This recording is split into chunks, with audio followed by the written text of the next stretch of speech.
ఈ సమయంలో మనందరం కలిసి పరిశుద్ధాగ్రంథంలో శ్రేష్టమైన దేవుని మాటలు వినడానికి ఆలోచన చేయడం.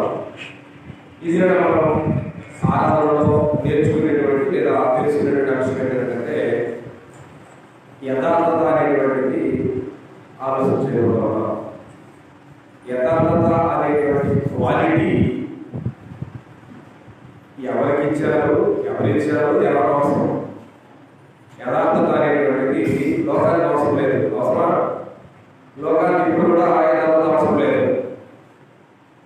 ఎంతసేపటికి లోకానికి మాయలు, అబద్ధాలు, కల్పితాలు అనేటువంటివి లోకానికి అవసరం. యథార్థత అనేటువంటిది లోకానికి పెద్ద ప్రాముఖ్యతని, దాని విలువను తెలుసుకునేటువంటి పరిస్థితులు లేదు. కాబట్టి యథార్థత అనేటువంటి అంశాన్ని మనం వినడానికి ముందు ఆ యథార్థతకి నిలుడని ఆలోచన చేయాలి. మన సమయలు 2వ గ్రంథం 22వ అధ్యాయం 7వ వచనంలో దేవుడు యథార్థవంతుడు అని అంటాడు. ఎవరండి? దేవుడు యథార్థవంతుడు అన్నాడు. దేవుడు యథార్థవంతుడు అన్నాడు. దేవుడు యథార్థవంతుడైనప్పుడు ఈ లోకంలో ప్రతి మానవుడు ఏమై ఉండాలి? యథార్థవంతుడుగా ఉండాలి. అది ఎవరు చెప్తున్నారు? మనవని కూడా కాదు, మనవని గురించి మన ఆలోచన కాదు ఇక్కడ. కాబట్టి దేవుడు యథార్థవంతుడైనప్పుడు ప్రసంగి గ్రంథము 7వ అధ్యాయము 22వ వచనంలో చెప్పబడింది. దేవుడు నరులను యథార్థవంతులుగా పుట్టించాడు అన్నాడు. దేవుడు యథార్థవంతుడు. ఈ లోకంలో పుట్టించబడిన మానవుడు కూడా యథార్థవంతులుగానే పుట్టించాడు. ఏమండి? యథార్థవంతులుగా పుట్టిన మానవుడు మరి ఎక్కడ దాన్ని కోల్పోయాడు? ఎక్కడ డ్యామేజ్ జరిగింది? ఎక్కడ దాన్ని పుస్తకాకృతం చేశాం అనే విషయాన్ని మనం ఆలోచించాలి.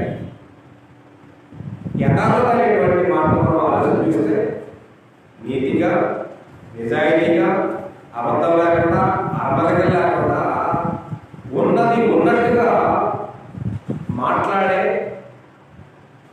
ఆలోచన చేసే వ్యక్తి గురించి యథార్థ మాట గ్రంథంలో. కాబట్టి యథార్థాన్ని ఎవరు తెచ్చినటువంటిది అంటే దేవుడు తెచ్చింది. కాబట్టి మన మనుషులుగా మనము అన్ని విషయాల్లో యథార్థంగా ఉండాలి. కానీ ఉండగలమా? లేదు. మనము అవకాశం తీసుకుంటూ ఉంటాం. అన్ని ఉన్నప్పుడు అలా ఉంటాం, అన్ని ఏమి లేనప్పుడు అలా ఉంటాం. పరిస్థితులను బట్టి మనము మారుస్తూ ఉంటాం. అవునుగా? మారుస్తూ ఉంటాం. ఏమవుతుందండి, లైట్ తీసుకుందాం, ఫ్యాన్ తీసుకుందాం అని మనం అనుకుంటూ ఉంటాం. దేవుడు మనలో పుట్టించాడు. ఎలాగా? యథార్థవంతులుగా పుట్టించాడు. దేవుడు మనతో పాటు మనకు మేలు కనుక కాలాన్ని, సమయాన్ని, నెలలని, వారాన్ని అన్నింటినీ దేవుడు మన కోసం పుట్టించాడు. మనల్ని యథార్థవంతులుగా పుట్టించాడు. మన కోసం వాటిని పుట్టించాడు. అవి ఏమవుతున్నాయి? క్షణాలు, నిమిషాలుగా, వారాలుగా, నెలలుగా, సంవత్సరాలుగా అవి ఏమవుతున్నాయి? మారుతున్నాయి. మారుతున్నాయి కదా? మారుతున్నాయి. మరి యథార్థవంతులుగా పుట్టించిన మానవుడు ఆ కాలక్రమంలో ఎలా మారుతున్నాడు? అన్నీ మారుతున్నాయి. మన ముందు ఉన్నట్టుగా కాలాలు మారినట్టుగా, నెలలు మారినట్టుగా, సంవత్సరాలు మారుతున్నట్టుగా మరి అలాంటి యథార్థత విషయంలో మనం కూడా ఏమవుతున్నాము? మారిపోతున్నాం. కాలాలు మారవచ్చు, నెలలు మారవచ్చు, మారాలి. కానీ పుట్టించబడిన మానవుడు మాత్రం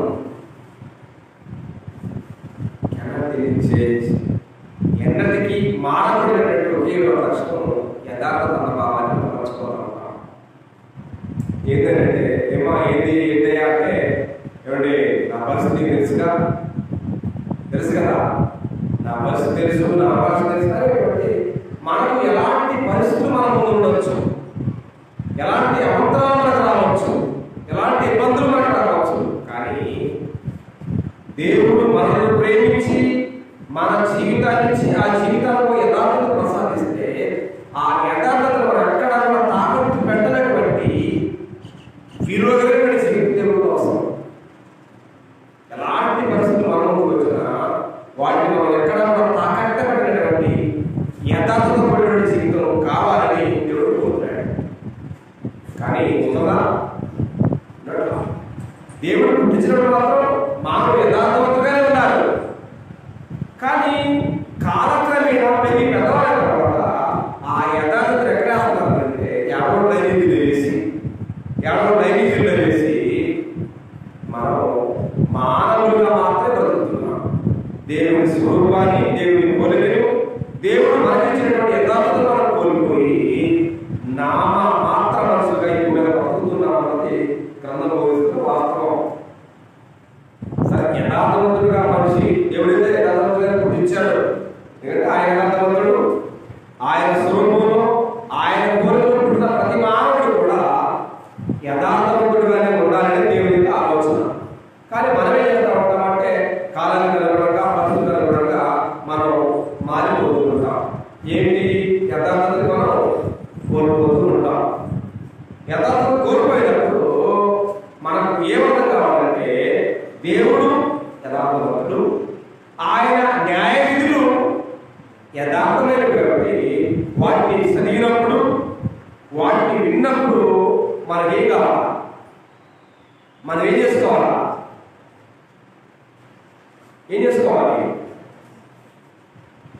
వాస్తవానికి వర్షాకాలం వచ్చింది. వర్షాకాలం రాగానే జనాలకి జ్వరాలు వస్తూ ఉంటాయి, వైరల్ ఫీవర్స్ అంటారు. అంటే ఎప్పుడైతే మానవ దేహంలో ఉన్నటువంటి రోగ నిరోధక శక్తి తక్కువతో వెంటనే వైరస్ అటాక్ అవుతాం. అట్టి బలహీనంగా ఉన్నటువంటి వ్యక్తి రోగ నిరోధక శక్తిని పెంపొందించడానికి ఎలాగెళ్తాడు? పాఠశాలకు వెళ్తాడా? కళాశాలకు వెళ్తాడా? ఎడగెళ్తాడు? వైద్యశాలకే వెళ్తాడు. కళాశాలకు వెళ్ళడు. ఏమండి? ఎడకెళ్ళడం ఒక వైద్యశాలకు వెళ్ళి తీసుకున్నాడు. డాక్టర్ ఇచ్చినటువంటి ప్రిస్క్రిప్షన్ బట్టి తన రోగ నిరోధక శక్తిని పెంపొందించుకొని బాహ్య విశ్వాసంతో. కాబట్టి మన జీవితాల్లో యథార్థత మనం కోల్పోయినప్పుడు ఆ యథార్థతని మనం ఏం చేసుకోవాలా? క్లియర్ చేసుకోవడానికి, సాధి చేసుకోవడానికి దేవుడు మనం నిరూపించాడంటే ఆయన న్యాయ విధులు ఉంచడం కావాలని కూడా కథ వరకు తెలుస్తుంది. తెలిసి పరిశుద్ధ గ్రంథంలో కీర్తనల గ్రంథము 119వ కీర్తన 37వ భాగాన్ని చూడగలిగితే, పరిశుద్ధ గ్రంథంలో కీర్తనల గ్రంథము 119వ కీర్తన 137వ భాగాన్ని పరిశుద్ధ గ్రంథం నుంచి గమనించగలిగితే లేఖనాలు ఈ రీతిగా మనతో మాట్లాడుతూ ఉన్నాయి. 119వ కీర్తన 137వ భాగాన్ని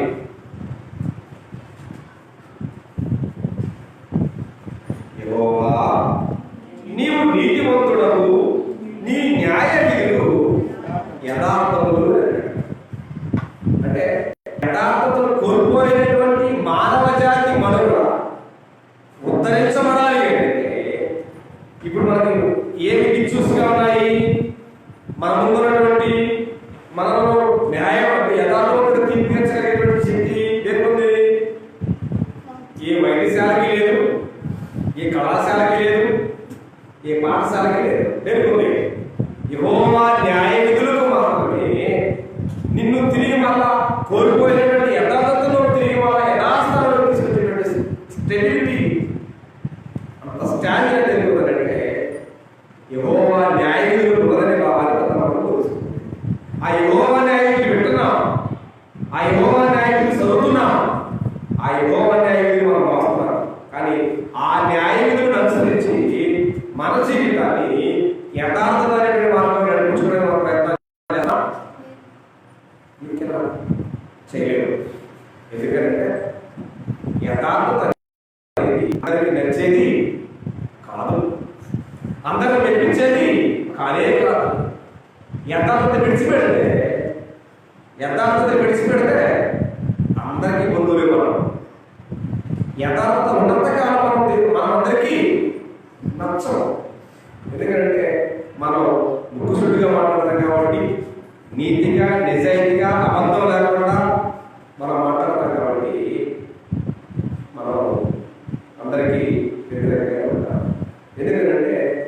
నిజానికి అబద్ధానికి ఒక వ్యత్యాసం చెప్పగలరా?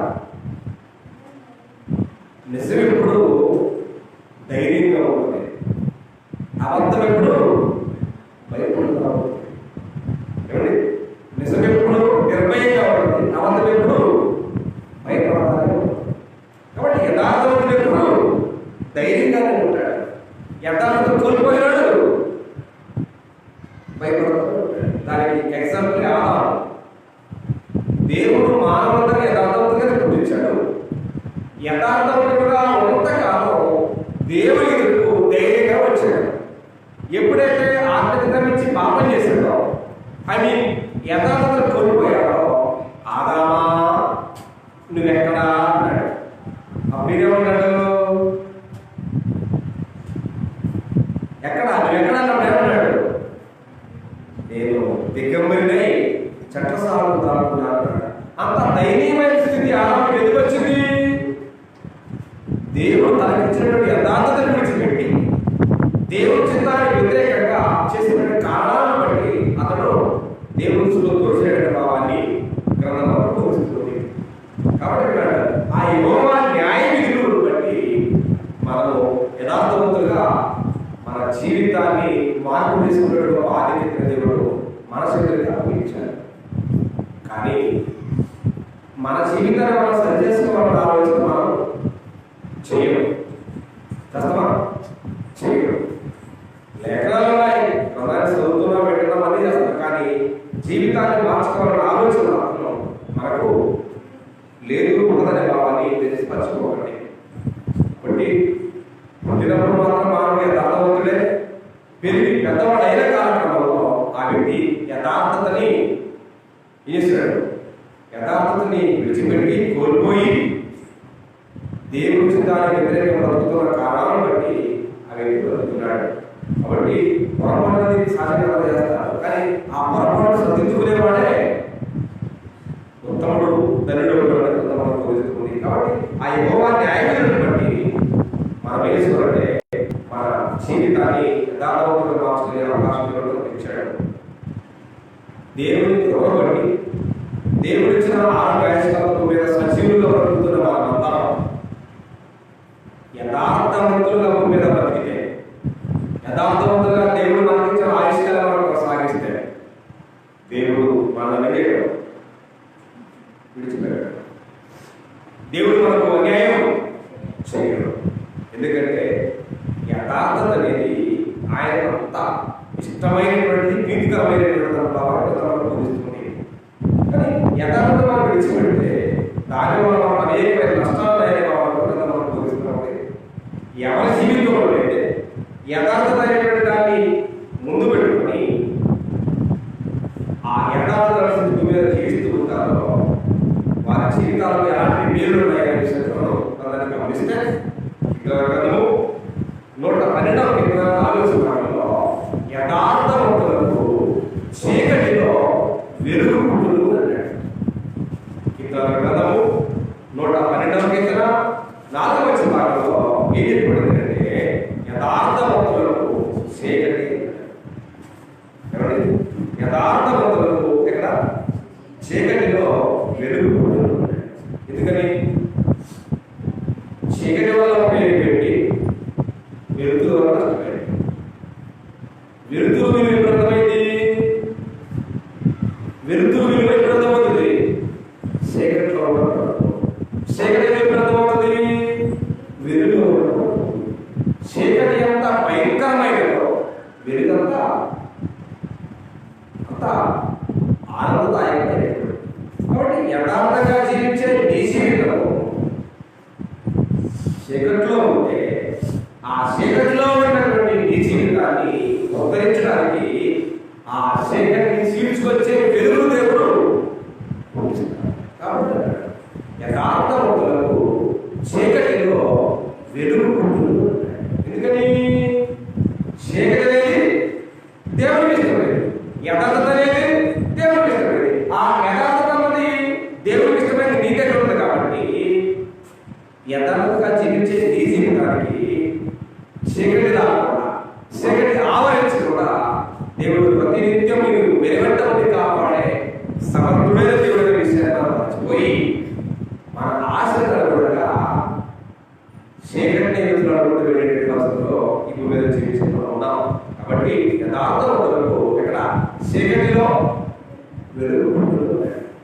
మనిషి సుఖాలు లేకుండా, కష్టాలు లేకుండా, బాధలు లేకుండా, ఇబ్బందులు లేకుండా మనిషి 360 రోజులు ఒకేలా ఉంటాడు. ఎవరు చెప్పలేరు, చెప్తారా? చెప్పలేరు. ఎవరినో చూస్తాం మనం, ఎవరి వాళ్ళు సుఖంగా ఉన్నారు, వీళ్ళు సౌఖ్యంగా ఉన్నారు, నీకేం బాధ లేదు, నాకు బాధ ఉంది, నీకు ఇబ్బంది లేదు, నాకు ఇబ్బంది ఉందని చెప్పి మనం ఎవరెవరినో చూసుకున్నాం. కానీ ఎవరిని చూసుకొని మన జీవితంలో దేవుడు మనకిచ్చిన కాలాలు, సమయాలు ఒకేలాగా ఉండమని మనం ఎవరిని తెలుసుకోవాలి కదా? ఎవరిని చూసి? ఎవరినో చూడవలసిన లేదండి. 365 దినాలు ఒకేలాగా ఉండమని చెప్పడానికి దేవుడు మనకి ఏమిచ్చాడు? 366 దినాలు ఒకేలాగా ఉండమని చూడడానికి, ప్రతినిత్యము చూడడానికి దేవుడు ఏమిచ్చాడు? చేతులు ఇచ్చాడు, కాళ్ళు ఇచ్చాడు. ఎందుకు? కాళ్ళలో ఉన్న 5 ఏళ్ళు ఒకేలాగా ఉన్నాయా? చేతికి ఉన్న ఏళ్ళు ఒకే పొడుగులు ఉన్నాయా? అంటే మన పొడుగు చేయడానికి దేవుడికి మట్టి లేదా? 5 ఏళ్ళు సమానం చేయడానికి దేవుడికి మట్టి లేదా? భూమి మీద ఉండలేదా? కానీ 5 ఏళ్ళు ఒకేలాగా లేవు, ఉన్నాయా? మరి దాన్ని మనం ప్రతినిత్యం చూస్తున్నాం. చేతిని చూసుకున్న మనము ఏం వచ్చుకోవాలా? మన చేతిలో ఉన్న 5 ఏళ్ళు ఎలాగా ఒకేలాగా లేవు, దేవుడు మనకిచ్చినటువంటి నెలలు, వారాలు, సంవత్సరాలు ఒకేలాగా ఉండవని అంటే మనం ఎందుకు తెలుసుకోగలం? ఎందుకు తెలుసుకోగలం అంటే అది మన అవివేకము, అది మన అజ్ఞానం విషయాన్ని మర్చిపోకండి. కాబట్టి అన్నాడు, యథార్థవంతులకు చీకటిలో వెలుగు పుట్టును అన్నాడు. కాబట్టి యథార్థంగా జీవించినటువంటి షడ్రకు, మేషకు, అబేద్నెగోను వేశారు, అగ్నిలో వేశారు. యథార్థంగా వాళ్ళు చెప్పిన వాళ్ళు ఏమో తెలుసా? రాజా, మీకు ఏదో సజెషన్ సిద్ధపాటు నేనేలేదు, అగ్నిగుండం నుంచి రక్షించడానికి మా దేవుడు సమర్థుడు. ఒకవేళ రక్షించకపోయినా సరే నీవు నిలబెట్టించినటువంటి బంగారు ప్రజలకు మేము నమస్కారాలు చేయము, సాగేడు నమస్కారాలు చేయము చెప్పినటువంటి ఘనత ముగ్గురు. దేశం కాని దేశం, జనం కాని జనం, కానీ వారిని దేవుడు వారిని యథార్థవంతుగా గుర్తిస్తే ఆ యథార్థతని వారు విడిచిపెట్టరా? ప్రజలందరినీ లేదా రాజుని సంతోషపెట్టడానికి వాడి వేషాన్ని మార్చరా? ఏ ఎండకు ఆ గొడవ పెట్టేటువంటి పరిస్థితులు వారు లేరు. ఉన్నారా? రాజ్యోత్సవం కాబట్టి ఏమిటి? ఇంత దండం పెట్టి అయిపోయింది అయిందా?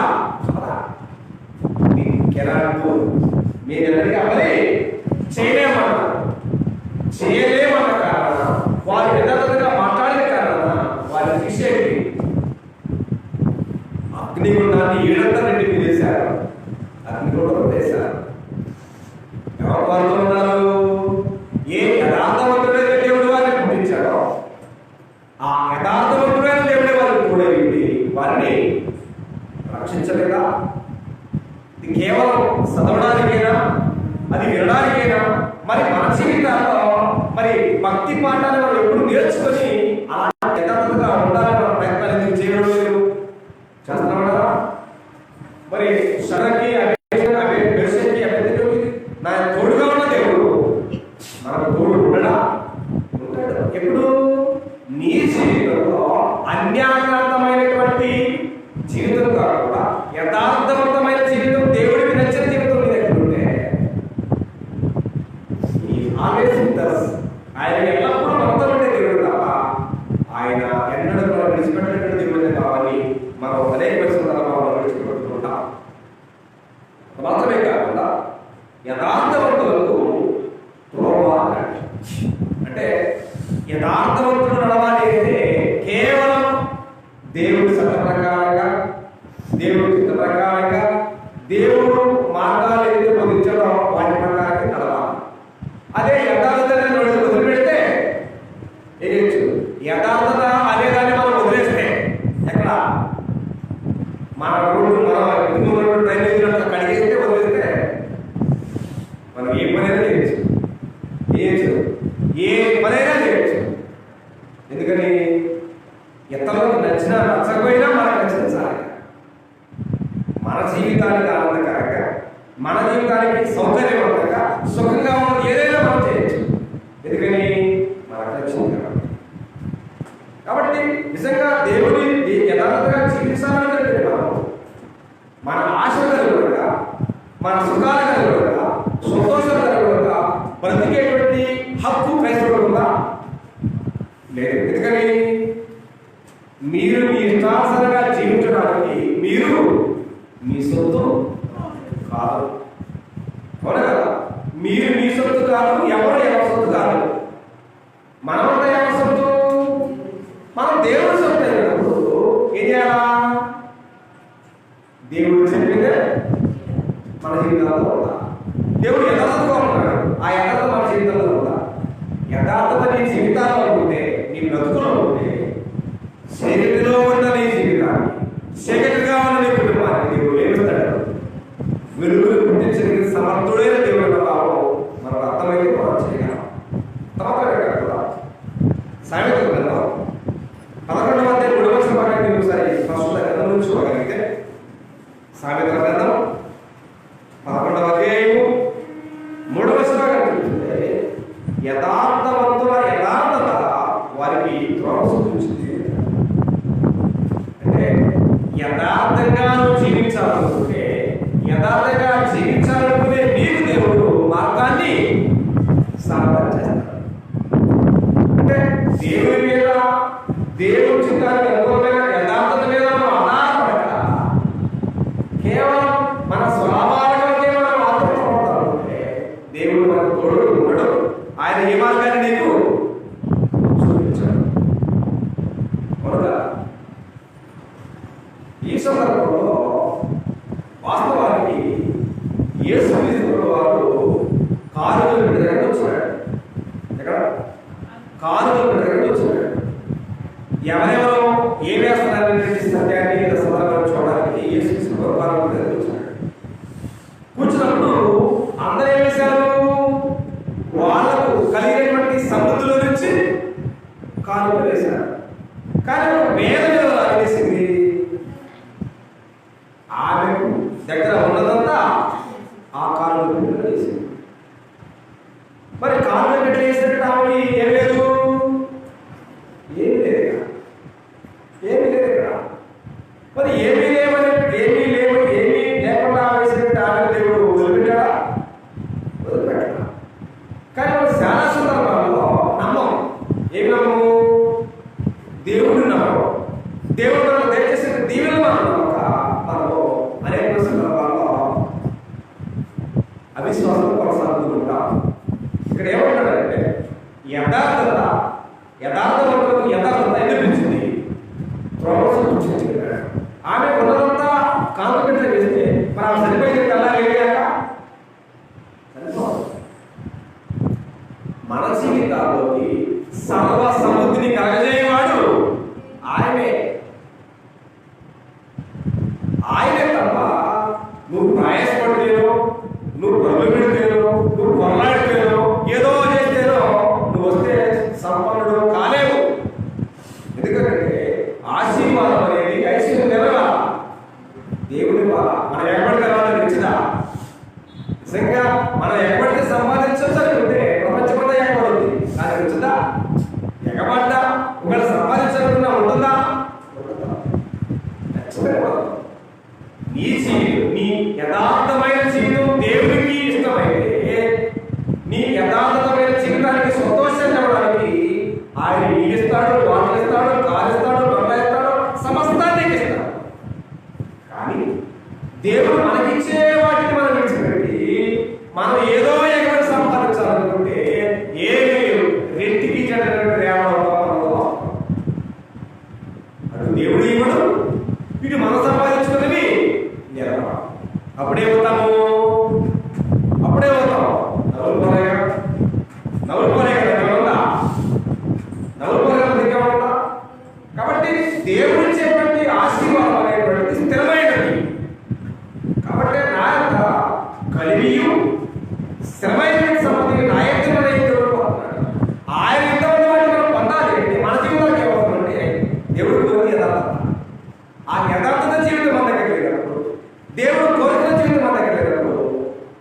Cannot give any. ఆయన మనకేమి ఇవ్వడం. ఎందుకు ఇవ్వడం? అందుకోసం మనం చదివేదాన్ని. ఆయన సద్భావం కలిగిన వారి ఎలా సద్భావంగా ఉంటాడు, యథార్థవంతుల ఎలా యథార్థంగా ఉంటాడు. మనం కూడా మాట్లాడతాం ఏమని? ముళ్ళుతోనే దిగాలని, ఇనుముతోనే మొదలు పెట్టాలని మనం మాట్లాడుకుంటాం. అవును కదా? ముళ్ళుతోనే తీయాలని ఎంత వాస్తవం, ఇనుముతో మొదలు పెట్టడం వాస్తవం, చెడుతోనే సమాధానం చెప్పాలి.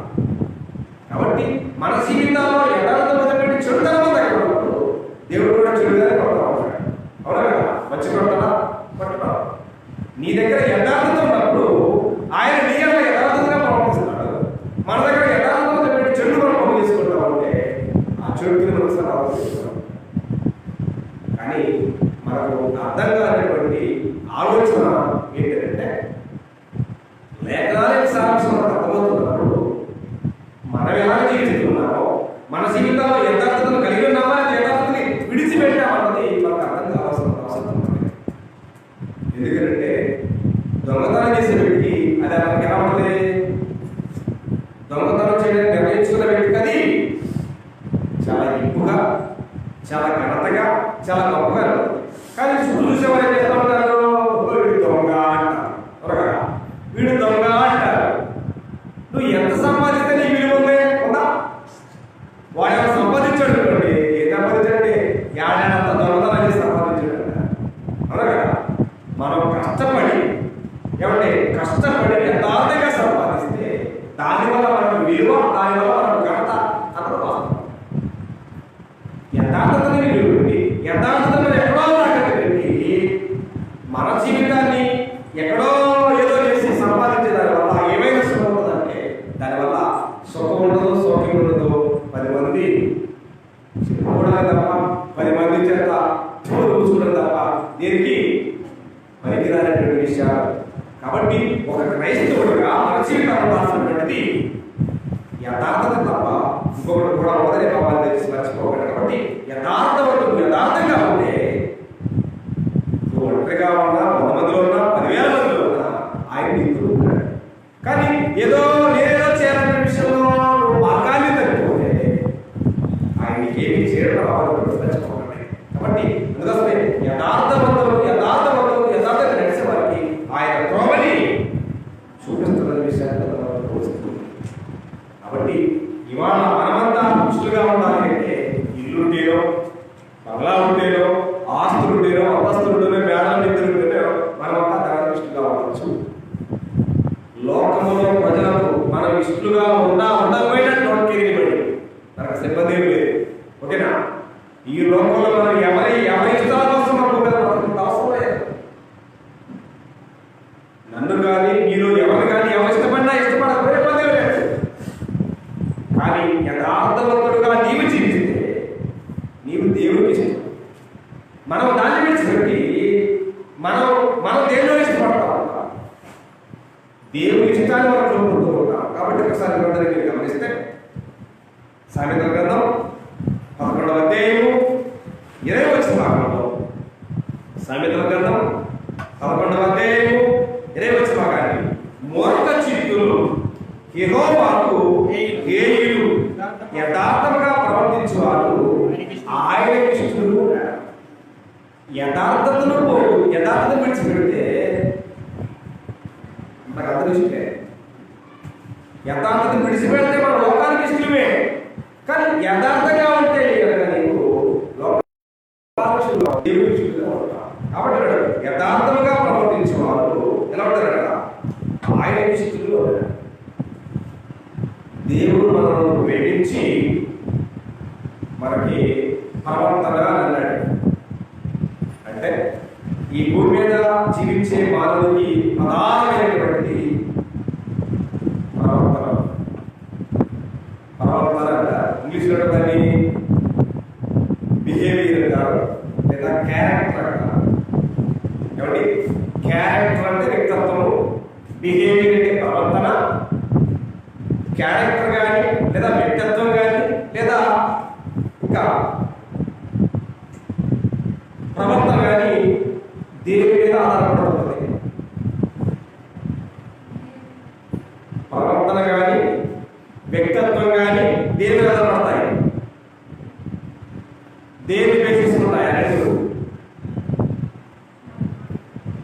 ఆ రెండు దేని వేసేసుకుంటాయి? ప్రవర్తన కానీ వ్యక్తిత్వం కానీ ఒకే ఒకదాన్ని వేసేసుకుంటాయి. అది హృదయం. అది హృదయం. అందుకోసం ఇక్కడ గిరివేదలో అన్నాడు, హృదయము అన్నింటికంటే మోసకరమైనది అన్నాడు. ఎందుకన్నమాట? ఆ మోసకరమైన హృదయమే మనిషి క్యారెక్టర్ని, మనిషి బిహేవియర్ ఏం చేస్తాయి? మార్చేస్తా ఉంటాయి. ఏం చేస్తే, ఏం మాట్లాడితే అనేటువంటి విషయంలో మనిషిని ఉడతా చేస్తా ఉంటాయి. మనిషి ఎప్పుడైతే దైవ వాక్యాన్ని, దేవుడి చిత్తాన్ని, దేవుడి మీద భయాన్ని విడిచిపెడతారో ఆ వ్యక్తి ఆటోమేటిక్గా క్యారెక్టర్లెస్, బిహేవియర్లెస్ అంటే వ్యక్తిత్వాన్ని కోల్పోతారు, తర్వాత ప్రవర్తన కోల్పోతారు. కాబట్టి యథార్థమైన ప్రవర్తన గల వారు ఆయన ఇష్టలు అంటాడు. ఆయన ఇష్టలుగా ఉండాలి అంటే నీ ప్రవర్తన, నా ప్రవర్తన, అందరి ప్రవర్తన వాక్యానుసారంగా ఉండాలని వాక్యానుసారంగా మన ప్రవర్తన నియమావళి లేకపోతే వీఆర్ అవుట్ ఆఫ్ ఆర్డర్, ఉపయోగపడేటువంటి భక్తి. కాబట్టి ఇక్కడ చెప్తున్నాడు, యథార్థంగా ఎవరైతే ప్రవర్తిస్తుంటారో అంటే నా ముందైనా, నీ ముందైనా, ఎవరి ముందైనా మాట, నడక అన్ని ఒకేలా ఉంటాయి. కానీ భర్త ముందు ఒకలాగా, భార్య ముందు ఒకలాగా, భర్త లేనప్పుడు ఒకలాగా, భర్త ఉన్నప్పుడు ఒకలాగా, కుటుంబం ఉన్నప్పుడు ఒకలాగా, కుటుంబం లేనప్పుడు ఒకలాగా మన ప్రవర్తనని మనం ఎన్నటికీ మనం మార్చకూడదు. ఒకవేళ నీ భర్త చూడకపోవచ్చు, నీ భర్త చూడవచ్చు, నీ బంధువులు చూడవచ్చు, నీ బంధువులు చూడకపోవచ్చు, కానీ ఎల్లప్పుడూ చూసే వ్యక్తి ఎవరో అవరికి ఆయన ప్రతి క్షణం, ప్రతి నిమిషం ఈ సాక్షి. ఆయన దృష్టికి కనబడేటువంటి దుష్టమేది లేదు. కాబట్టి కదా సామెతలు 15 ఉన్నాడు, యెహోవా కన్నులు ప్రతి స్థలమందు ఉన్నాయని, అవి మంచివారిని చెడ్డవారిని, చీకట్లోనూ వెలుగులో, కుటుంబాల్లోనూ బయట లోకంలోనూ ఎక్కడ ఉండి ఏం చేసినా ఆయన అన్ని చూస్తున్నాడన్న భావాన్ని అర్థం ఏంటంటే, దేవుడు అంటే భయం లేకపోతే, దేవుడు అనేటువంటి వ్యక్తి యొక్క భయం లేకపోతే మనం ఏమైనా చేయగలం ధైర్యంగా. కానీ దేవుడు అన్న భయం ఉంటే ఇంకా చేయగలమంటే, ఎందుకంటే ఈ స్వాక్షి ఆయన చూస్తున్నాడు, ఆయన చూస్తున్నాడు, నా కుటుంబాన్ని చూస్తున్నాడు. కాబట్టి దేవుడి చిత్తానికి వ్యతిరేకమైన ఎలాంటి కార్యక్రమాలు చేయడానికి సాహసం చేయడం వాస్తవం. కాబట్టి ఇక్కడ నందమరం బోధిస్తుంది, యథార్థంగా ప్రవర్తించేవారు ఆయన ఇష్టలు. యథార్థత విడిచిపెడితే లోకానికి ఇష్టడు. లోకానిష్టుగా ఉండడానికి దేవుడు పంపించింది, ఆయన సొత్తుగా ఉండడానికి, ఆయన వైపు కోసం, ఆయన కోసం మనందరినీ పూజించడం వాస్తవంగా మర్చిపోయి కేవలం మన సౌలభ్యం, మన మన మన అనేటువంటి నా అనేటువంటి దాని దగ్గర ఉంటాం. వాస్తవాలు ఆలోచన చేయండి. ఈ భూమి మీద మనం బ్రతికే బ్రతుకు ఆఫ్టరాల్ అన్న విషయాన్ని జ్ఞాపకం. మనం భూమి మీద బ్రతికే బ్రతుకు ఆఫ్టరాల్, కానీ ఈ లోకాన్ని విడిస్తే బ్రతకబోయే బ్రతుకు ఫరెవర్, అది నిత్యము శాశ్వత కాలం ఉండేది. ఆ శాశ్వత కాలం నుండే ఆ జీవితం కోసం ఈ భూమి మీద అల్పకాలమైనటువంటి ఈ జీవితంలో చాలా జాగ్రత్తగా గడపకపోతే యుగయుగాలు ఆరని అగ్ని గుండానికి మన ఆత్మ కాబోతున్నాయి. కనుకనే దేవుడు లేకపోతే ఆయన తీసుకున్నాడు. కాబట్టి మర్చిపోకండి, యథార్థవంతుల ప్రవర్తన, ఎలాంటి యథార్థంగా ప్రవర్తించేటువంటి వారు ఆయన ఇష్టలు ఉన్నాడు. అంటే యథార్థంగా ప్రవర్తించడం లేదంటే మనుషులు ముందులాగా, మనుషులు లేనప్పుడులాగా ఇలాగ ఉంటా చేసేటట్టు ఈ లోకంలో మనుషులు మాయ చేయగలం, మనుషులు మోసం చేయగలం. దేవుడిని మోసం చేయడం అనేది ఇంపాసిబుల్. కాబట్టి మోసపోకుడి, దేవుడు వెక్కిరింపబడ్డాడు. భూమి మీద మీరు ఎలాంటి అన్యాయకాంతమైన విత్తనాలు విత్తుతున్నారో అలాంటి అన్యాయకాంతమైన పంటే రేపు దినాన కోస్తారనే విషయాన్ని మర్చిపోకండి ప్రియ సహోదరి సహోదరుడు. కాబట్టి ఉన్నాడు, యథార్థంగా ప్రవర్తించమని వెతుకుంటారో వారు ఆయన ఇష్టలు అని చెప్పి వచ్చాడు దగ్గర. కాబట్టి మనం ఆయుష్గా ఉండాలి అంటే మన క్యారెక్టర్లో, మన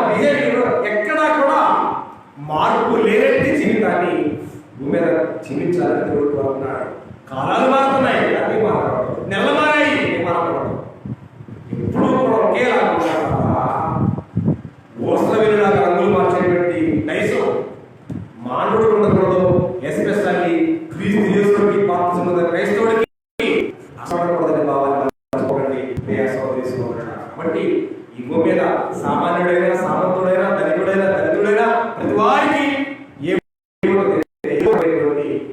ఇల్లు ఉంది. మనమంతా కట్టుకుంటే ఇల్లు అయింది, అవునా కదా? ఇల్లులు అనేటువంటి ఇవాళ ప్రజలకి ప్యాలెస్లు అని, డూప్లెక్స్లు అని ఎన్నో రకాలుగా వస్తాయి.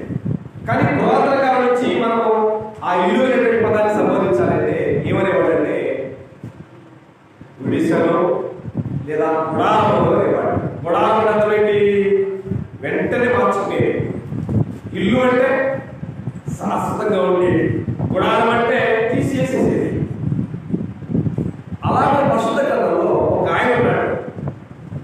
ఆ పరిశుద్ధ గ్రంథంలో ఆయనకి దేవుడు ఒక గుడారం కట్టారో చెప్తారు కదా. ఆయన దేవుడే కట్టాడు గుడారం ఆయనకి. ఎవరైనా ఎవరి దేవుడే ఆయన ఒక గుడారాన్ని కట్టాడు. ఆయన ప్రతిరోజు పెళ్లి కొడుకే. ఎవరైనా ప్రతిరోజు పెళ్లి కొడుకే. ఎవరైనా మన సమాజంలో కానీ మన దగ్గర కానీ ఎవరైనా పెళ్లి జరిగితే ప్రతి వారు ఏమనుకుంటారంటే ఆ పెళ్లి కుమారుని చూడాలని ఆతృత పడతారు. ఎందుకండి అదొక రకమైనటువంటి అలంకరణతో ఉంటుంది కాబట్టి వారిని చూడాలని తపన తాపత్రయం ఉంటుంది. కాబట్టి దానికి సిబ్బంది లేదు, చూడాలి. అలాగే ప్రతినిత్యము మనం చూసిన పెళ్ళికొడుకున్నారు. ఆయన ఎవరికి తెలుసా? ఆయనకు దేవుడే ఒక గుడారాన్ని నిర్మించాడు. ఎవరైనా ఆయన తెల్లారు. ఆయన ఎవరైనా అంటే సూర్యుడు. దయచేసి కీర్తన గ్రంథము 19వ అధ్యాయం చూడండి. కీర్తన గ్రంథము 19వ అధ్యాయంలో ఈ మాట రాయబడి.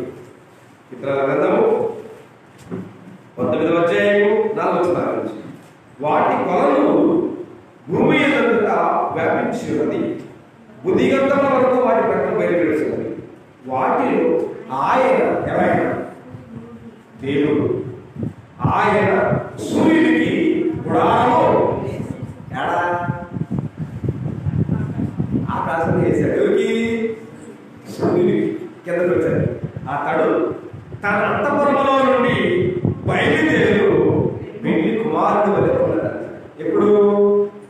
ఎవ్రీడే. మనం ఎవరిని చూసినా చూడకపోయినా ఎవరిని చదువుతూ ఉంటాం. ఎవరిని చదువుతూ ఉంటాం? ఒకరోజు చూస్తారా? ఎవ్రీడే భూమి మీద బ్రతికినంత కాలం మనం సూర్యుడు రాకోసం చూస్తానే ఉంటాం. సూర్యుడు రాకోసం అంటే అర్థం ఏంటి? మనం ప్రతినిత్యము మన లోకంలో వెనుకబడి ఎలాగైతే చూడాలనుకుంటామో, లోకంలో ఉన్నంత కాలం కళ్ళు తెచ్చి భూమి మీద బ్రతికినంత కాలం ఆ సూర్యుడు వెనుకబడడంలో ప్రతినిత్యం ఎదురు చూస్తారే. అతను ప్రతిరోజు వెళ్తాడంట. అంతఃపురంలో నుండి బయలుదేరి పెళ్లి కుమారుడు ఉన్నాడు. ఆ దిక్కు నుంచి బయలుదేరి ఈ దిక్కుకి వెళ్తాడు. ఇది నుంచి బయలుదేరి ఆ దిక్కు గుడారం చేశాడు. అలాగే భూమి మీద జీవించడానికి మానవులైన వాళ్ళందరికీ గుడారాలు ఉన్నాయి. ఆ గుడారాలకి ఏం కావాలి?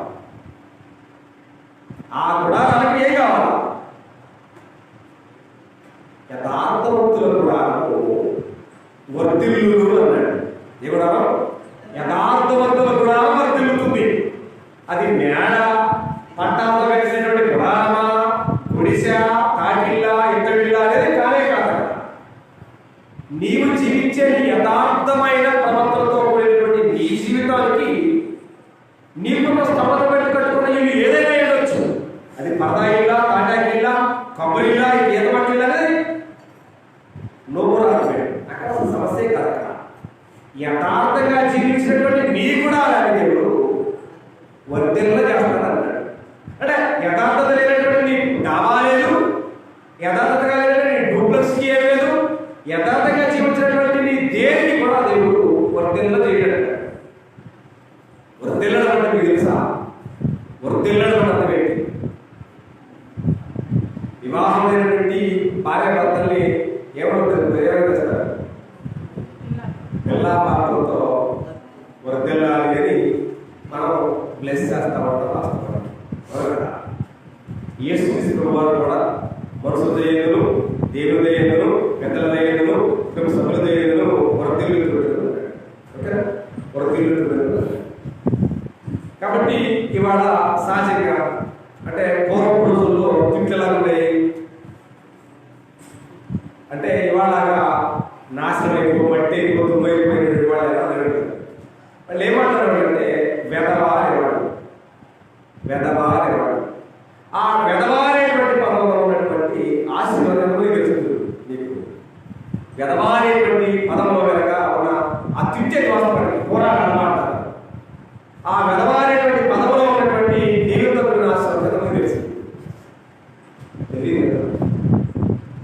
3 అక్షరాలు అంటున్నాం. వెధవా అన్నాడు. వేరే పదం వేయేళ్ళు, దానే పదం ధనధాన్యాలతో, వారే పదం వర్తిల్లు అని పదం. వేయేళ్ళు ధనధాన్యాలతో వర్తిల్లు అని వాళ్ళు వెధవా అనేటువంటి పదాన్ని పడ్డారు. ఆ పదం వెనక అంత అంతరార్థం ఉంది. కానీ వాళ్ళ ఆ పదాలను కనపడతాయి మనకి కనపడం. నువ్వు ఎప్పుడు దుర్పోతావో, నువ్వు ఎట్టుకోతావో అని జిల్లేడు బాధ్యతకి మనం తిట్టుకునేటువంటి తిట్టులో మనకు కనబడుతున్నాయి. కాబట్టి పాత రోజుల తిట్లు కూడా అంత దీవెనకరంగా ఆశీర్వకరంగా ఉండేది వారిని మర్చిపోవడం. కాబట్టి యథార్థంగా జీవిస్తే నీ కూడా దేవుడు వర్ధన చేస్తాడు. దేన్ని బట్టి?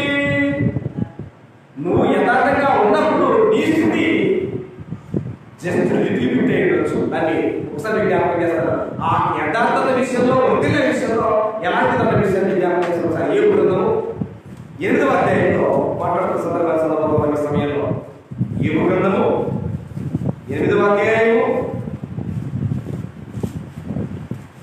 5వ వచనం చూస్తే, నీవు జాగ్రత్తగా దేవుని వెతికినలా, సర్వశక్తుడైన దేవుని బ్రతిమాలుకున్నట్లా, నీవు పవిత్రుడమైన యథార్థవంతుడైనలా, నిశ్చయంగా ఆయన నియమం శ్రద్ధ నిలిపి నీ నీతికి తగినట్లుగా నీ నివాస స్థలము వర్ధిల్ల చేయను. అప్పుడు నీ స్థితి మొదట కొద్దిగా తుదకు మహాభివృద్ధి పొందేది. ఇది నిజమైన అభివృద్ధి. యథార్థతను కోల్పోయి మనం ఎంత పోగేస్తున్నా అది అభివృద్ధి కాదే కాదు. ఎందుకంటే అది చుట్టూ ఉన్న 10 మంది నచ్చేది కాదు, మెచ్చింది కాదు. అదందరూ కూడా అపహాసంతో అభివృద్ధి. కాబట్టి దాని శ్రమ లెక్కలోకే కాబట్టి మనం నమ్మినటువంటి దేవుడు సమర్థుడే రాదు. మనం కూడా వాళ్ళకి సమర్థనీయమైనటువంటి భక్తి జీవితం కలిగి ఉండాలనేది దేవుని యొక్క ఆలోచన, ఆకాంక్ష దేవుడు. కాబట్టి ఒకసారి కీర్తనలో సంగతి 14 చూస్తే యథార్థంలో కూడా వర్తిల్లు. మన కూడా అద్దిల్లవచ్చు, కాటాగిల్లవచ్చు, డాబా అవ్వచ్చు, పేడ అవ్వచ్చు, అది దుర్ప్లస్ బిల్డింగ్ అవ్వచ్చు. వాటి నువ్వు కట్టినటువంటి బిల్డింగ్ ప్రాముఖ్యం కాదు. ఆ గృహంలో జీవించే మనసు, మనిషి యొక్క మనసులో ఉన్న హృదయాల్లో ఉన్నటువంటి యథార్థత ఈజ్ వాచింగ్. అది ఆయన ప్రాముఖ్యం. ఒక్కసారి సైనికంలో 14 వచ్చిన భాగాన్ని భక్తిహీనుల ఇల్లు నిర్మూలమగును, యథార్థవంతుల కూడా యథార్థంగా లేకుండా నువ్వు ఎన్ని వేళలు కట్టినా నువ్వు ఒకేలోగా వేసిన రోజులు అక్కడే ఉంటావు. నువ్వు యథార్థంగా జీవించినప్పుడు కాటాన్ని అడ్డబెట్టుకుని బతుకుతున్నా లేదా పరదాలను పెట్టుకుని దొంగలు బతుకుతున్నా నీ అభివృద్ధిని ఎవరో దాన్ని తీసివేయడం. కాబట్టి అంటున్నాడు భక్తిహీనుల ఇల్లు నిర్మూలమగును, యథార్థవంతుల కూడా వర్ధిల్లు. మనకి వర్ధిల్లడం కావాలా, నిర్మూలన కావాలా? నిర్మూలన అవ్వాలి అంటే యథార్థం వదిలిపెట్టి భక్తిహీనం కావాలంటే, నీకు నిజంగా వర్ధిల్లడమే కావాలంటే భక్తిహీనత వదిలిపెట్టండి. యథార్థవంతులకు మీద బ్రతకడానికి మనము ప్రయత్నం చేయవలసిన బాధ్యత మనము మన మీద ఉన్నది. దేవుని ఆలోచన చేయండి. కాబట్టి సృష్టి ప్రారంభం నుంచి ఇప్పటిదాకా యథార్థవంతులుగా ఉన్న వారు ఎవరైనా నిర్మూలన చేయబడ్డారా? చేయబడాలా? యథార్థవంతులుగా ఉన్న వారు ఎవరు నిర్మూలన చేయబడారా?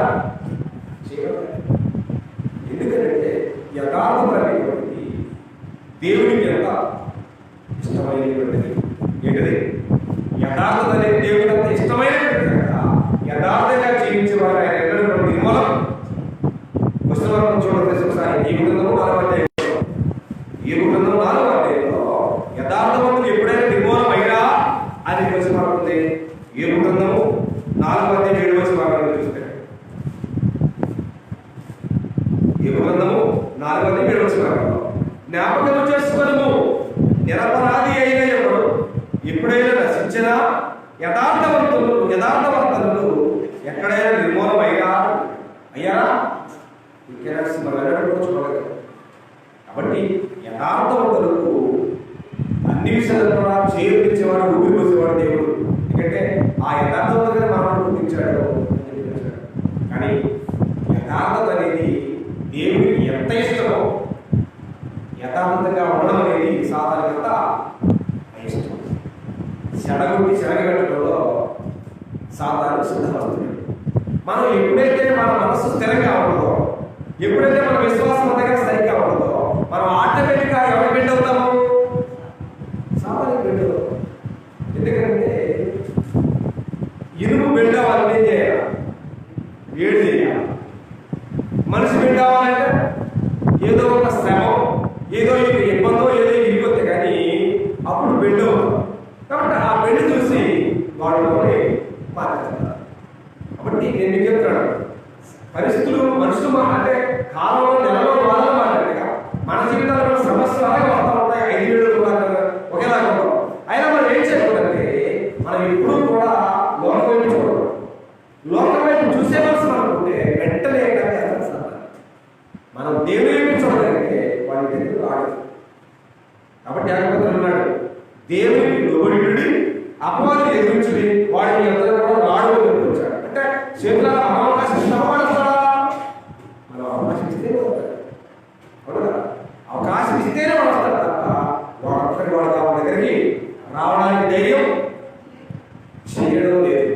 మనం అవకాశం ఇస్తేనే వాడు మన దగ్గరికి వస్తాడు తప్ప లేకపోతే వారికి రావడం మర్చిపోకండి. కాబట్టి యథార్థంగా నిర్మూలం అయ్యారా?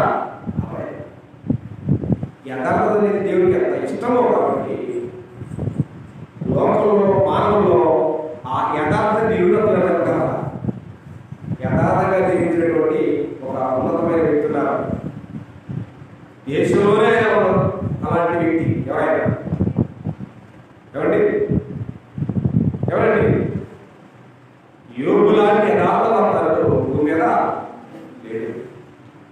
అలాంటి యథార్థవంతుడికి దేవుడు చక్కటి బాధించాడు, ఇచ్చాడు. ఎడ్లు, గొర్రెలు, గొడ్లు, మేకలు సమస్తాన్ని దేవుడు ఇచ్చాడు. మనకు దేవుడు ఇచ్చినప్పుడే, అన్ని ఇచ్చినప్పుడే మనకు దేవుడు. మన దగ్గర ఏమి లేనప్పుడు ఏం లేదండి. యోగు భార్య సర్వ సంపద ఉన్నంతకాలం ఏం మాట్లాడాలి? ఎందుకని? సంపద ఉంటే అనిపించే కదా, బాగా తెలియదు కదా, ఇబ్బంది లేదు కదా, అన్ని ఉంటే మనకి ఏం తెలియదు. ఏమి లేనప్పుడు బాగా తెలుసు. కానీ మన కుటుంబాలను ఉద్యోగం చేసి సంపాదించినటువంటి భర్త కుటుంబాన్ని పోషించి పెద్ద విషయంలో ఏదైనా చాలా లోపం వచ్చి అనారోగ్యానికి పోయితే కుటుంబంలో విలువ ఉంటుందా? ఎందుకంటే నువ్వు సుఖముగా దుఃఖముగా సంపాదన అంటే సంపాదనకాలం ముఖ్యం. సంపాదనకాలం పెట్టాం. సంపాదన తగ్గగానే మనిషి ఏం చేస్తామంటే చాలా అనుభవంగా మాట్లాడుతున్నాడు. అవును కదా, అలాగే మాట్లాడుతున్నాడు. కానీ యోగు భార్య అయినటువంటి ఆయన కూడా అదే ఇట్స్ కామన్ థింకింగ్. అంటే ఆయన యథార్థత యథార్థత యథార్థత అంటావేదయ్యా నువ్వు? ఈ బాధ ఎందుకు నీకు? దేవుడు దూషించు, యథార్థను వదిలిపెట్టు, దేవుడు దూషించు, చచ్చిపోవడం ఎందుకు? హాయిగా ఆయన ఏమంటాడు?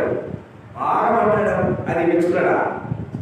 మూర్ఖురాలు మాట్లాడుతున్నావు, మూర్ఖురాలు లాగా ఉన్నప్పుడేమో అనుభవించాను, కుడికావు, ఇప్పుడేమి లేకపోసరికి ఇట్లా మాట్లాడుతున్నావు అనేటువంటి సందర్భంగా మాట్లాడాడు.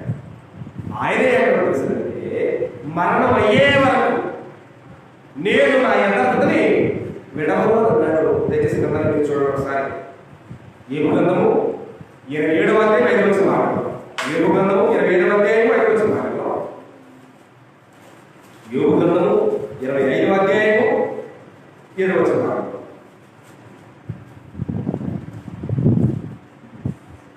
యోబు గ్రంథము 25వ అధ్యాయం. మీరు చెప్పినది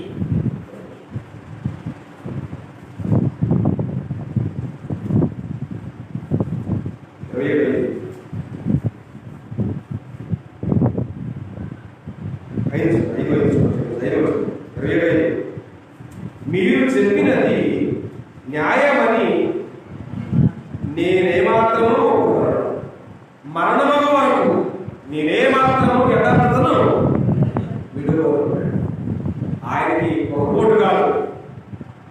ఆయన యథార్థంగా ఉండడం చేత వచ్చిన సమస్యను బట్టి వచ్చిన ఆయనకి కోటు దగ్గర వచ్చి కాదు. భార్య ఒక కోటు, స్నేహితులు ఒక కోటు, స్నేహితులు ముగ్గురు, ఆ ముగ్గురు స్నేహితులు ఒక కోటు, ఏమో కోటు, 4 దిక్కుల నుంచి కోట్లు ఆయనకి. ఎందుకు? ఈ శోధనలు బట్టి, ఈ శ్రమలు బట్టి, ఇతరుల ఇబ్బందులు బట్టి ఆయనకి అన్ని కోట్లు అయ్యాయి. అయినా ఆయన మాట్లాడతాడు, నేనేమాత్రము ఒప్పుకోను, నేను మరణము నేనేమాత్రం యథార్థతను పెడగలను. కానీ మనం అవకాశం ఉంటే యథార్థంగా ఉంటాం, అవకాశం లేకపోతే గంగలో వెళ్ళాలి. ఏమన్నా నీ ముందున్న పరిస్థితులు ఎలాగ మారినా, ఎందుకంటే మనం నమ్మిన దేవుడు ఇరులో ఉంటాడు, ఇబ్బందులో ఉంటాడు, వేదనలో ఉంటాడు, సుఖంలో ఉంటాడు, దుఃఖంలో ఉంటాడు. మనకి సుఖంగా ఉండగా దేవుడు ఉంటాడు. బాధలో పడేసరికి కాబట్టి నేను వేరే బాధ తీసుకున్నామని మర్చిపోకండి.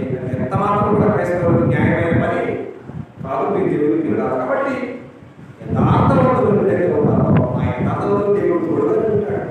నీ యథార్థవంతుగా ఉంటే అది నీడై ఉంటాడు. ఆయన నీ వెలుగంటే నీవు నటించే దేవుడు అన్న విషయాన్ని మనం ఆయా సందర్భంలో మర్చిపోవడం దేవుడికి ఉండదా? అది కాదు మన వాస్తవానికి. కాబట్టి యథార్థవంతులు ఎవరైతే ఉంటారో, యథార్థవంతుల ముఖ్యవారు దేవుడు ఏం చేస్తాడు? దీవిస్తాడు, సేవిస్తాడు. యథార్థవంతులుగా ఉంటే దేవుడు నీ వంశం వారి దేవుడు దీవిస్తున్నాడు. అంటే అర్థమేంటి? నీ వంశం అంటే నీ తర్వాత రాబోతున్న నీ సంతానాన్ని దేవుడు ఆశీర్వదిస్తున్నాడు. నువ్వు నిజంగా యథార్థతని ఇప్పుడు పెడితే, ఇప్పుడున్నటువంటి మనకున్న సమస్యను బట్టి ఈ యథార్థత ఎక్కడో తాకట్టు పెడితే నీ తర్వాత రాబోతున్న నీ సంపత్తి వారసత్వాన్ని ఏదో సంపాదిస్తున్నావు, శాపాన్నేగా సంపాదించుకుంటే. కాబట్టి మనము జీవించిన జీవిత విధానాన్ని బట్టి మాత్రమే దేవుడు మన కుటుంబాలను దేవుడు దీవెనగా ఉన్నాడు. ఈ లోకంలో ఉద్యోగస్తులు అవ్వచ్చు, ఈ లోకంలో ఉన్నటువంటి ఏ వ్యక్తి అయినా ఇవ్వచ్చు, యథార్థతను విడిచిపెట్టి దేవుణ్ణి అమ్మి, లోకాన్ని నమ్మి, దేవుడు మనకిచ్చిన జీవితాన్ని ఎక్కడో ఒక దీంట్లో తాకట్టు పెట్టి మనం పోగేసిన కోట్లు, జ్ఞాపకం, గిద్దెలు ఎంతకాలం ఉంటాయి? ఎంతకాలం? ఈ లోకంలో మానవుడు దేవుణ్ణి విడిచిపెట్టి, యథార్థతను విడిచిపెట్టి ఎన్నో కోట్ల బిలియన్ రూపాయలు సంపాదించవచ్చు. సంపాదిస్తారా? నువ్వు సంపాదించిన నీ సంపాదన నీ తర్వాత ఎంతమంది అనిపిస్తా? ఎన్ని తరాలు అనిపిస్తా? నువ్వు వాటిని పంచిపెట్టలేవు. మోటైతే కట్టావు కానీ నీ సతన స్టేజ్ అవ్వగానే వాటిని వేపుకుంటే చూడేస్తారా? చూడలేదు. నువ్వే సంపాదించావు, నువ్వే మూట కట్టావు. నీ వయోకాలం అవగానే వాటిని చూడలేదు. వాటిని కంటలో పండేవారు. సంపాదించింది నువ్వే, పోగేసింది నువ్వే, మూట కట్టింది నువ్వే. అయినా సరే వాటిని చూసేటువంటి యోగ్యత పడడానికి వాస్తవాలు చూడగలరు. ఎందుకంటే మనసు మారిపోతుంది. చూడగలరు. వాళ్ళు పంచుకుంటారు, పోగేసుకుంటారు. గట్టిగా అయితే 3 తరాలు లేదా ఒక 10 తరాలకి ఆ సంపాదన వేసుకుంటారు పంచుకుంటారు. కానీ నిజంగా యథార్థంలో కలిగి ఉండి దేవుని ఆజ్ఞ ప్రకారంగా నడిచేటువంటి యజమానిగా, తల్లిగా, తండ్రిగా నీవు ఉంటే నీవు సంపాదించినటువంటి కోట్లాది బిలియన్ రూపాయలు ఏం అవసరం లేదు. అవేం అవసరం లేదు. నువ్వు పేదవాడమైనా, గట్టిగా దరిద్రుడమైనా యథార్థవంతుడుగా దేవుని దగ్గర పాటిస్తే చాలు. దేవుడు 1000 తరాల కృపని ఇప్పుడు ప్రారంభిస్తున్నాడు. అది మనకు అర్థం కావట్లేదు. మనకే కాదు, బైబిల్ పట్టుకుని ప్రార్థన పెడుతున్న వాడికి ఎవరికి అర్థం కాని వస్తుంది. కాబట్టి ఒకసారి ద్వితీయోపదేశకాండం 5:10 మాట అంత చక్కగా దేవుడు రాసి పెట్టాడు. మన మీద మనకు అర్థం కాదు. అర్థం కావాల్సి అర్థం కావట్లేదు. అర్థం కాని మాత్రం బాగా అర్థమవుతాయి. ఏదో కొద్ది చదువుకున్న బైబిల్ కాదు, ఏమి చదువుకున్నది, ఏమి అక్షరం రాకపోయినా స్మార్ట్ ఫోన్ అర్థమైంది. 2-3 చదివినా బైబిల్ అర్థం కావట్లేదు. అర్థం ఏంటంటే దాని మీద ఉన్న మనసు దేవుని మీద, దాని మీద ఉన్న మనసు బైబిల్ మీద లేదు. కాబట్టి వాస్తవాలు నేను ప్రయత్నించాలి. ద్వితీయోపదేశకాండం 5:10 చూస్తే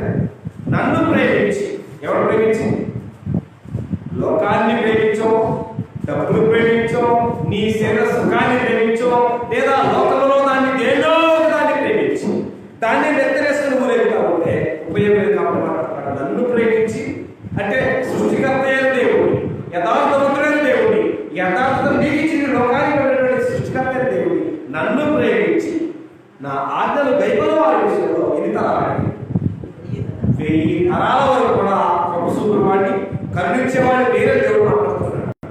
ఇది మన అవసరమే, మనం సంపాదించేదే మన అవసరం. జనాలు నవ్వుతున్నా, అవసరం చేస్తున్నా, ఏం చేస్తున్నా మన సంపాదనే మనకు అవసరమైంది తప్ప దేవుడిని నమ్మండి, దేవుడి మీద ఆధారపడండి, దేవుడిని ఆశ్రయించిన జీవితాలు ఎంతుంటే ఉపయోగం ఉందా? ఉంటుందా ఉపయోగం? కాబట్టి యథార్థతని దేవుడు కోరిన సహజమైన లక్షణం. అది ఎక్కడ పొందొచ్చులేదే కాదు, అది ఆడడం పొందొచ్చులేదే కాదు, అది దేవుడికి ఇచ్చాడు, ఆ క్వాలిటీ ఇచ్చాడు. ఆ క్వాలిటీని నువ్వు కాపాడాల్సిన బాధ్యత నీకుంటే దాన్ని మనం అభాసపరిచే పరిస్థితుల్లో మనం ఉన్నాం. మనది వాస్తవం దేవుడు. కాబట్టి దయచేసి ఒకసారి కీర్తన గ్రంథము 112వ కీర్తన చూస్తే, కీర్తన గ్రంథము 112వ కీర్తన 2వ వచనాన్ని చూస్తే, కీర్తన గ్రంథము 112వ కీర్తన 2వ వచనాన్ని గ్రంథం గమనించగలిగితే, 112వ కీర్తన 2వ వచనాన్ని, కీర్తన గ్రంథము 112వ కీర్తన 2వ వచనం, వారి సంతతి వారు మీద బలవంతులు, యథార్థవంత వంశపు వారు దీవించబడరు, కలిమియు సంపదయు వారి యొక్క వారి నీతి నిత్యము తీసుకుంటున్నాడు. ఎవరిది? యథార్థవంతుడుగా, యథార్థత లేని వారుగా, యథార్థవంతులుగా జీవించేటువంటి జీవితాలు మాట్లాడు. యథార్థవంతుల వంశపు వారు దీవించబడుతున్నది, వారి యొక్క అంటే యథార్థంగా జీవించే వారి యొక్క కలిమియు సంపదయు వారిని నిలబడాలని, వారి నిత్యం నిలిచేదిగా ఉంటుందని కావాలని గ్రంథంలో.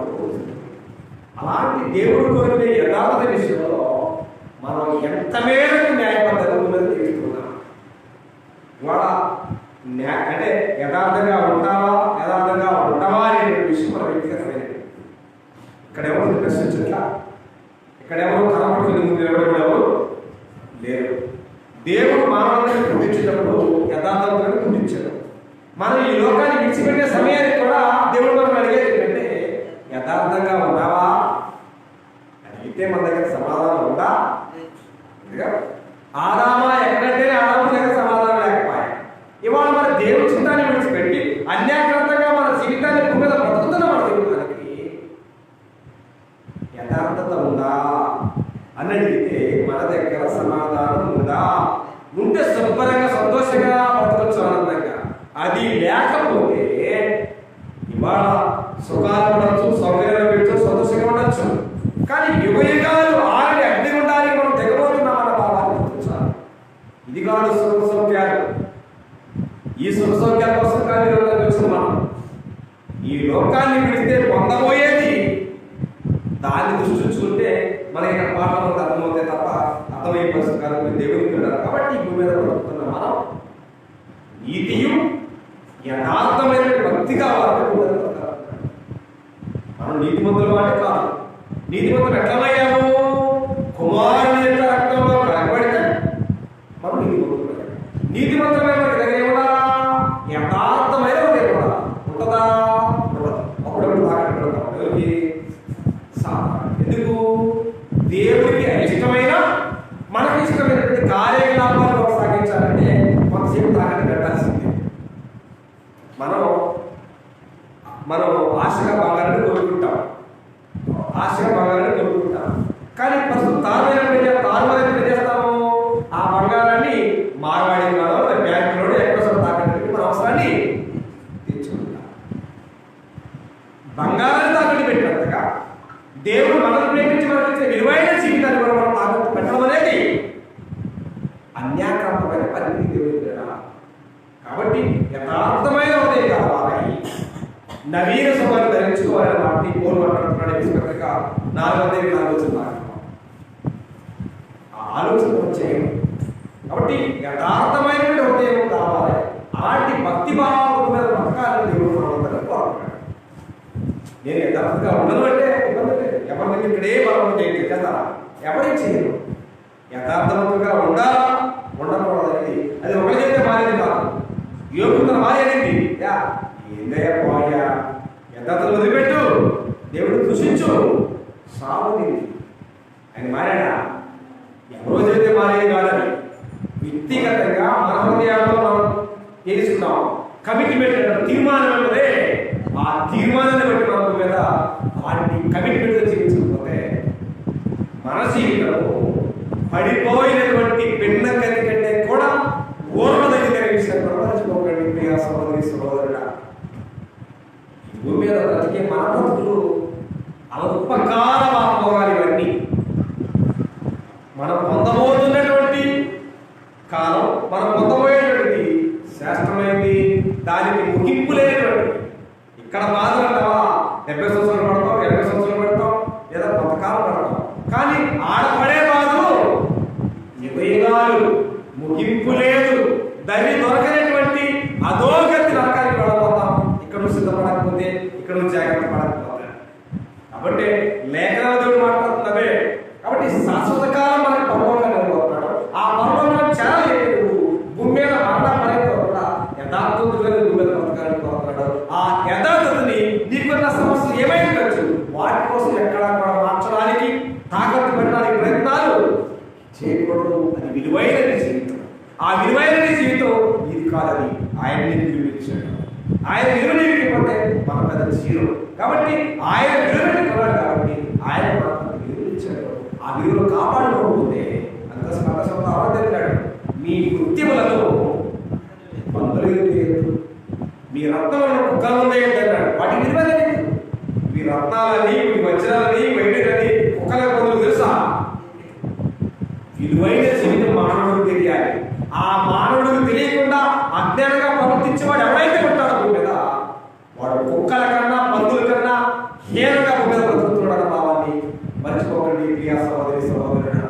కాబట్టి ఆ కుక్కల పందుల భావం ఎవరి కోసం చెప్పాడంటే, తన స్వరూపంలో, తన పొరలో యథార్థంగా పుట్టించిన మానవుల పాఠాన్ని నేర్పడానికే అలాంటి పదాలు వాడాడే తప్ప ఎవరి కోసం వాడలేదు. ఆ పదాల కోసం మనం పాఠాలు నేర్చుకోవాలని దేవుడు కోరుతున్నాడు. కాబట్టి భూమి మీద మనమంతా దేవుని సన్నిధికి వస్తున్నాం. ఎలా రావాలి?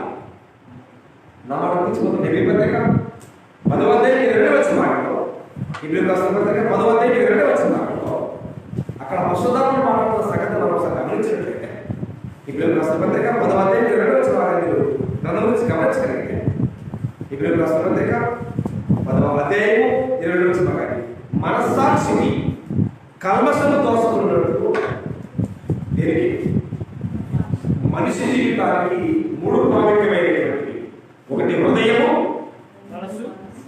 హృదయము భావోద్రేకాలకు లేవు, మనస్సు కోరికలకు లేవు, మనస్సాక్షి కత్తింపులకు లేవు. ఇక్కడ ఉన్నాడు మనస్సాక్షి కల్మషం తోసుకున్నట్లు. అంటే కల్మషం అంటే ఏంటి?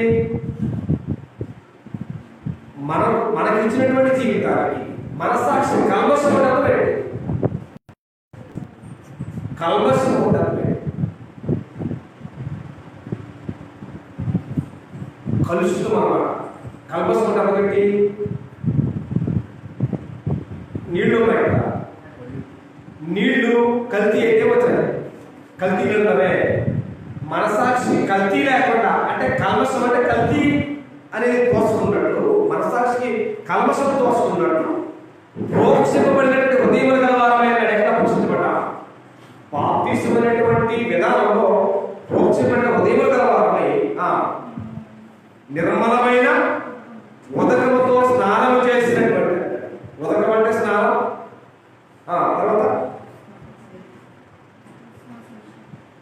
చూడండి అక్కడ ప్రోక్షింపబడిన హృదయం గలవారము, నిర్మలమైన ఉదకంతో స్నానం చేసిన శరీరం గలవారమైంది, విశ్వాస విషయంలో సంపూర్ణత నిశ్చయం కలిగి యథార్థమైన హృదయంతో,